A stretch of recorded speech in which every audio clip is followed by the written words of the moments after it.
Subscribe करें हमारे YouTube channel को और बेल आइकन को प्रेस करें हमारे लेटेस्ट वीडियोस को देखने के लिए।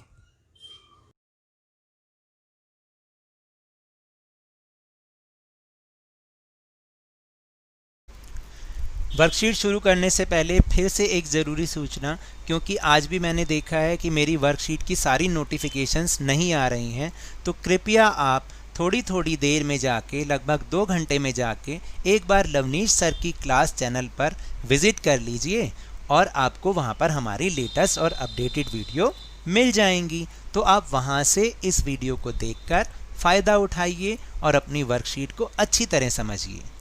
Thank you very much. तो शुरू करते हैं। Hello and welcome to Lavneesh sir की क्लास। This is directorate of education GNCT of Delhi's worksheet number 5 and it is only for class 7 students.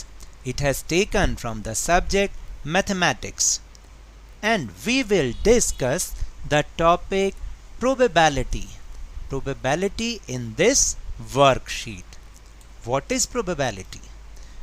Probability तो एक ऐसा सब्जेक्ट है, एक ऐसा टॉपिक है जिसे आप रोज़ यूज़ करते हैं, डेली लाइफ में यूज़ करते हैं। अब आप कहेंगे हम कैसे प्रोबेबिलिटी यूज़ करते हैं, हम तो ऐसा तो कभी होता ही नहीं है। और मैं कहता हूँ क्योंकि ये प्रोबेबिलिटी मैथ्स का टॉपिक है और आप रोज़ मैथ्स यूज़ करते हैं और आप कहते हैं मैथ्स होता ही नहीं है, मैथ्स तो हम करते ही नहीं है, मैथ्स तो हमें आता ही नहीं है। तो देखो कैसे होती है ये प्रोबेबिलिटी या मैथ्स आपके जीवन में रोज़ जो डेली लाइफ के रूटीन है उसमें कैसे यूज़ होती है।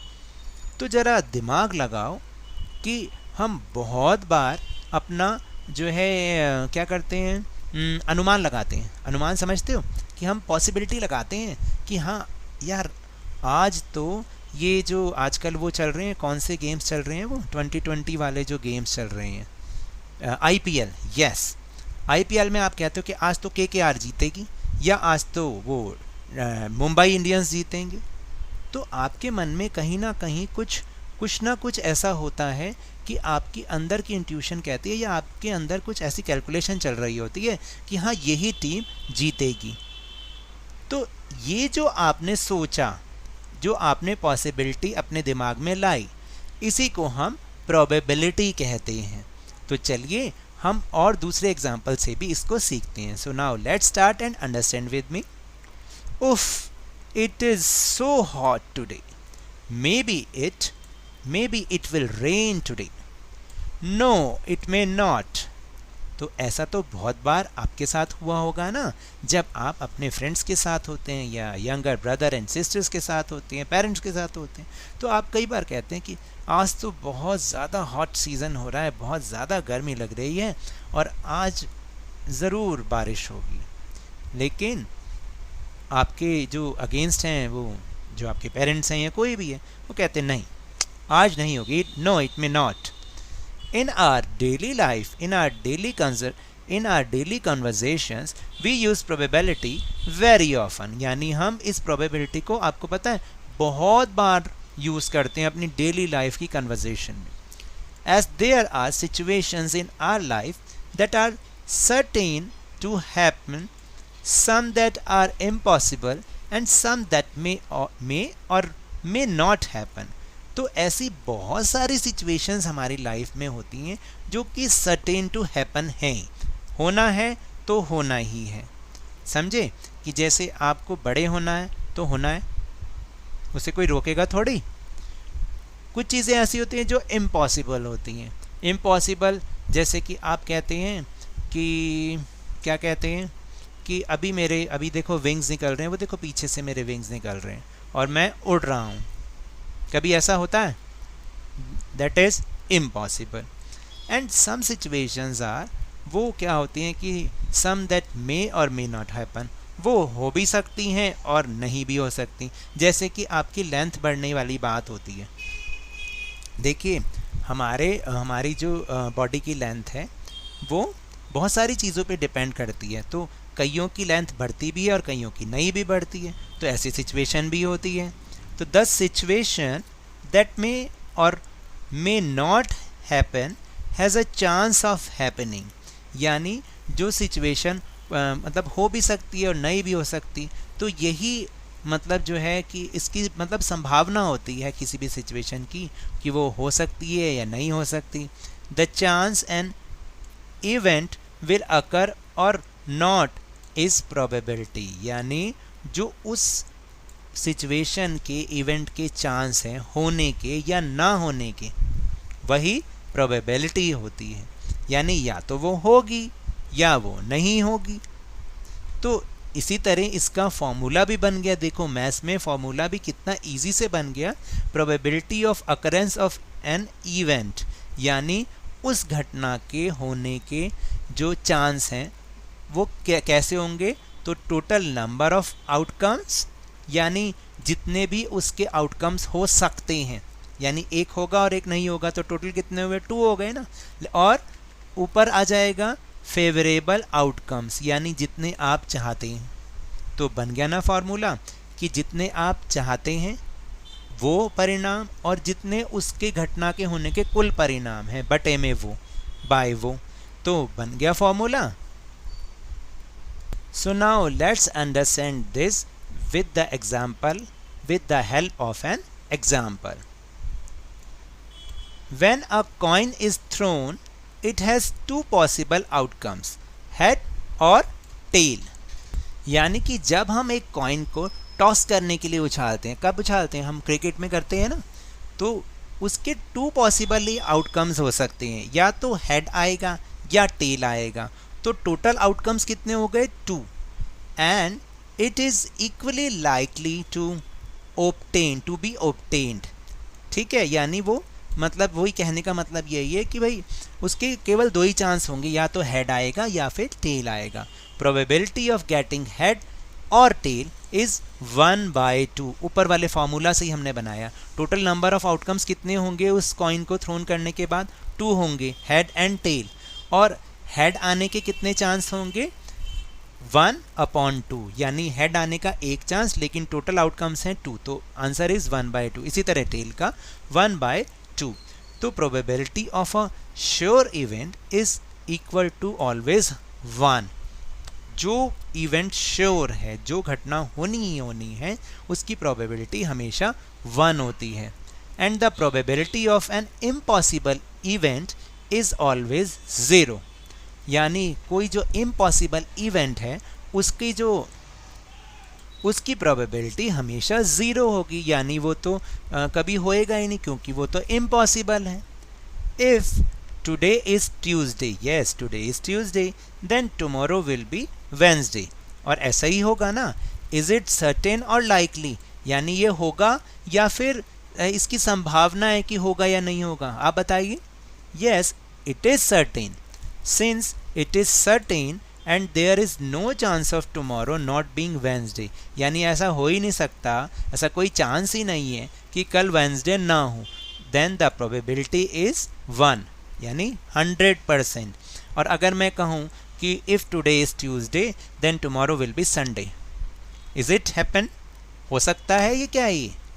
No, it is not possible, it is impossible, then its probability is 0. I will fly in the recess is uncertain और unlikely। मैं अभी रिसेस में उड़ने वाला हूँ, बताइए अनसर्टेन है या अनलाइकली है? ये तो अनसर्टेन है, क्योंकि क्या आपके पंख निकल जाएंगे? No, probability is 0।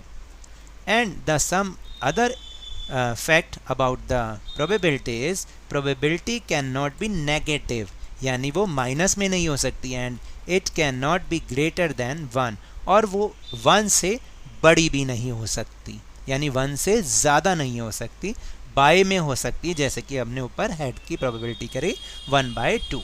So now let's go to our question answer section, जो कि इसी जो अभी हमने टॉपिक पढ़ा उसी पर बेस्ड है। Question number 1 is tell whether the following is certain to happen, impossible, can happen but not certain, आपको नीचे कुछ सिचुएशंस दी गई हैं, आपको बताना है कि वो सर्टेन टू हैपन है यानी होंगी ही होंगी, इम्पॉसिबल है यानी हो ही नहीं सकती, और can happen but not certain मतलब हो भी सकती हैं लेकिन ज़रूरी नहीं है, मतलब नहीं भी हो सकती। तो first situation is you are older today than yesterday, यानी आप कल से आज ज़्यादा उम्र के हो होंगे। तो अब बताइए, कल आप मान लीजिए 6 इयर्स के थे तो आज आप नेचुरल बात है 7 इयर्स के होंगे, that is certain to happen. Very good. Second is a tossed coin will land heads up, यानी अगर एक कॉइन को टॉस किया तो जब वो लैंड करेगा तो हेड आएगा, ऊपर हमेशा हेड आएगा। तो ये क्या होगा, can happen but not certain, यानी हो भी सकता है और नहीं भी हो सकता। फिर third is a dice when tossed shall land up with 8 on top. अब बताइए, इसने बोला कि एक डाइस को जब आप उछालते हैं तो उसमें हमेशा ऊपर 8 नंबर आएगा। कभी ऐसा पॉसिबल है? क्योंकि डाइस में कितने नंबर्स तक ही होते हैं, सिर्फ 6 नंबर्स तक ही होते हैं जो आप लूडो में यूज़ करते हैं डाइस, तो दैट इज़ इम्पॉसिबल। फिर next is the traffic light scene will be green, जो ट्रैफिक लाइट होगी वो अब ग्रीन ही होगी। तो ऐसा होता है कभी? ये ज़रूरी नहीं है, can happen but not certain. Tomorrow will be a cloudy day, can happen but not certain, क्योंकि हो भी सकता है और नहीं भी हो सकता। And the second question is interesting question, a dice thrown once find the probability of the following, यानी एक डाइस को उछाला गया एक बार, तो अब आपको जो नीचे लिखे हुए हैं उनकी प्रोबेबिलिटी बतानी है। जैसे first situation, getting a number greater than 2, यानी 2 से ज़्यादा नंबर कितनी बार आ सकता है, उसकी प्रोबेबिलिटी क्या होगी कि ग्रेटर देन 2 आना चाहिए। तो अभी अभी हमने बात की डाइस में कितने मार्क्स तक, कितने नंबर्स तक ही होता है, सिर्फ 6 नंबर तक होता है। तो टोटल चांस कितने हो गए, टोटल जो आउटकम हो गए वो 6 हो गए, यानी 6 टाइम उछालेंगे, 6 टाइम ही उछाल सकते हैं, उसमें या तो 1 आएगा, 2 आएगा, 3 आएगा, 4 आएगा, 5 आएगा या 6 आएगा, इससे ज़्यादा तो आ नहीं सकता।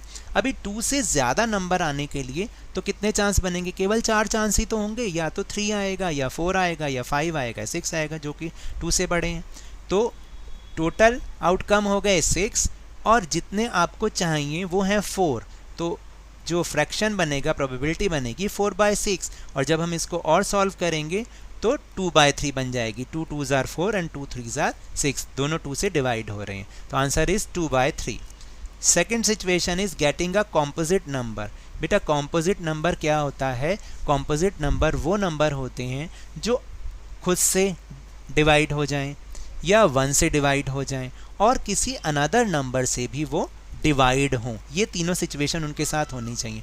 तो 1 to 6 ऐसे कौन से नंबर हैं जो कि अपने आप से डिवाइड होते हैं, 1 से डिवाइड होते हैं और किसी और नंबर से भी डिवाइड होते हैं? तो ऐसे केवल 2 ही नंबर्स हैं, 4 and 6। तो नंबर, तो चांस कितने हो गए 2 और टोटल आउटकम्स कितने हैं 6, तो क्या बनी प्रोबेबिलिटी 2/6, और इसको सॉल्व करेंगे तो 1/3 शॉर्टर बिल्कुल बन जाएगी। फिर इसके बाद है getting an odd natural number. Odd numbers क्या होते हैं? सर या मैम ने आपको सिखाया हुआ है पहले भी, 1 3 5 7 9, ये ऑड नंबर्स होते हैं। इवन कौन से होते हैं? 2 4 6 8। तो 1 to 6 में ऑड नंबर कौन कौन से होंगे? 1 3 and 5। तो कितने चांस बन गए? 3 चांस, और टोटल चांसेस 6। तो जो प्रोबेबिलिटी बनी वो बनी 3/6 और इसको सॉल्व किया तो 1/3 is the answer. And the last is getting an even prime number. Even भी होना चाहिए और प्राइम नंबर भी होना चाहिए। तो प्राइम नंबर वो नंबर होते हैं जो या तो अपने आप से डिवाइड होते हैं या 1 से डिवाइड होते हैं, लेकिन इवन भी होना चाहिए। तो 1 से लेकर 6 में केवल 2 ही ऐसा नंबर है जो कि इवन भी है और प्राइम भी है, यानी वो अपने आप से भी डिवाइड हो जाता है और 1 से भी होता है, लेकिन किसी और नंबर से डिवाइड नहीं होता। क्या वो 3 से डिवाइड होता है? नहीं होता। 4 से डिवाइड होता है? नहीं होता। 5 से डिवाइड होता है? नहीं होता। 6 से डिवाइड होता है? नहीं होता। यानी 2 एक ओनली नंबर है जो कि इवन प्राइम नंबर है 1 to 6 में, तो इसकी प्रोबेबिलिटी बन गई 1/6। So now that's all for this worksheet. अगर मेरे इस तरह समझाने से आपको थोड़ा सा भी समझ में आया हो, क्योंकि ये थोड़ा सा मुश्किल है और मैंने बहुत समझाने की कोशिश की है, तो अब इस चैनल को ज़्यादा से ज़्यादा सब्सक्राइब कीजिए, लाइक कीजिए और बहुत ज़्यादा शेयर कीजिए और मेरे साथ खेल खेल में इसी तरह वर्कशीट को समझते रहिए, लेकिन ध्यान, मन और बहुत मेहनत के साथ पढ़ते रहिए। Thank you very much.